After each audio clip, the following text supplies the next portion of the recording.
একদিন আমাদের এলাকায় একটা বিয়ে লাগলো। সেই বিয়ের মধ্যে আমাদের সবাইকে দাওয়াত দিল, ঠিক আছে। তো আমি আমার ফ্যামিলি নিয়ে দাওয়াত খেতে চলে গেলাম। দাওয়াত খেয়ে দিয়ে বিয়ে বাড়িতে আড্ডা মারতেছি। বিয়ে বাড়িতে অনেক অচেনা মানুষ আসছে, সবাইকে তো আর আমি চিনি না, তাই না। আর আমাদের এলাকার এক বড় ভাইয়ের বিয়ে।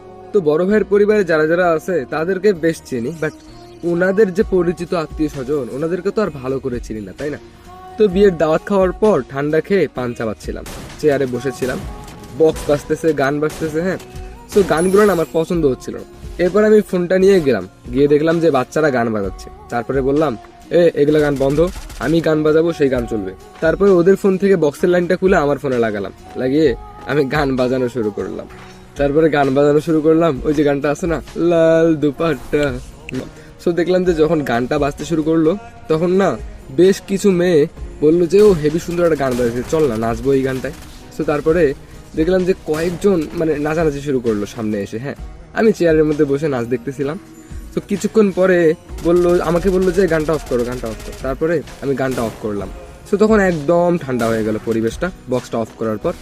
এরপরে কয়েকজন দাদি এসে বলল, যা তো নুসরাতকে ডাক, নুসরাত এই গানটার মধ্যে খুব সুন্দর নাচতে পারে। তারপর একটা ঘরের মধ্যে সবাই গেল, সবাই গিয়ে চিল্লাচিল্লি করতেছে, এই নুসরাত আয় না, নুসরাত নাচ না। তো তখন আমি ভাবতেছিলাম, আচ্ছা নুসরাতটাকে যে খুব নাচে ভালো মনে হয়। তো আমি তো ঘরে ঢুকবো না, কারণ ঘরে সব মহিলা মানুষ দিয়ে ভরা। আমি বাইরেই বসে আছি, অপেক্ষা করতেছি যে কে নাকি নাচবে, আসুক, কোন নুসরাত নাচবে, নাচুক, দেখি, গানটা আবার শুরু থেকেই দিবনি।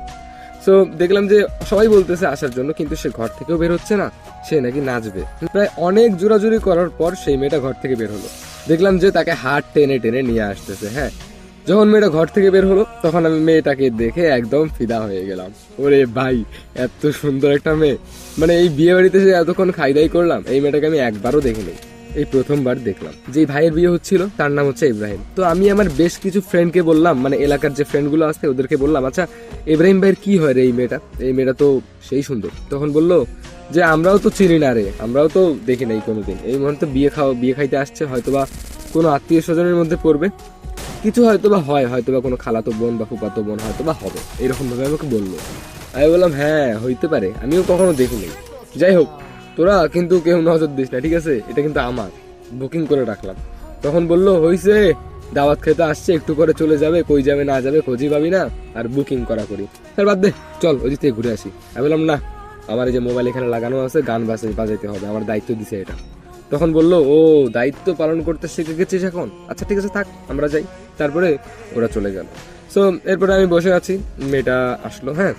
মেয়েটার সামনে এসে খুব লজ্জা পাচ্ছিল নাচার জন্য, হ্যাঁ। তো তারপর